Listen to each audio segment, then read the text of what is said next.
જય માતાજી, મારું નામ છે સાક્ષી સોનમજી પાવૈયા અને મારું નગરથી અપહરણ કર્યું નથી અને હું રાજપુરથી એમના જોડે આવી હતી મળવા અને હું રાજપુરથી આવી ગઈ છું અને સંજય વ્યાસ મારા જોડે ઘરે કામ કરાવતો હતો અને મારા જોડે ચોરીઓ કરાવતો હતો, ખોટા ખોટા કેસ કરાવતો હતો અને મારા કામીની દાદીને અને મેં કશી દાદીને મારી નાખવાની ધમકી આપી છે અને છોકરીને બી ઉઠાઈ લઈ જવાની ધમકી આપી છે.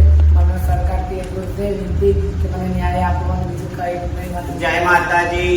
જો આ સાક્ષી મારો ચેલો રાજપૂતી મારા ત્યાં પાછો આવ્યો અને હું મારી ફરજ નિભાવવા માટે જે સંજય બાબુલાલ વ્યાસ નાયરા દે સાક્ષી દે ઉપર જે અમારે ફરિયાદ થયેલી છે વટવા પોલીસ સ્ટેશન, તો હું પીઆઈ ને મળીને આવી, આને લઈ ગઈ. પીઆઈએ કીધું કાલે આવજો, એટલે અમે કાયદાના સાથ આલીએ.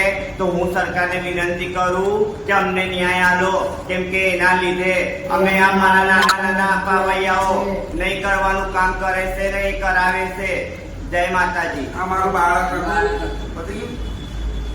અમારો હતો, અમારા ઘરનો અમારો પાવાયો હતો નાદારીમાં અને ડરના કારણે, સંજયના ડરના કારણે આવા એને કામ કર્યા હતા, થોડા કદમ ઉઠાયા હતા. અમે એમને વટવા પોલીસ સ્ટેશન લઈ ગયા. કાલે પટેલ સાહેબની જ્યારે ડ્યુટી છે ને ત્યારે અમને પીઆઈ સાહેબે બોલાયા છે. પીઆઈ સાહેબ પર્સનલ ચેમ્બરમાં અમે મળ્યા છે. તો પટેલ સાહેબ આવશે તો ફોન કરીને બોલાવી દઈશું. અમે અમારી ફરજ પૂરી કરી છે. અમારો હતો અમારો સાહેબ. જય માતાજી.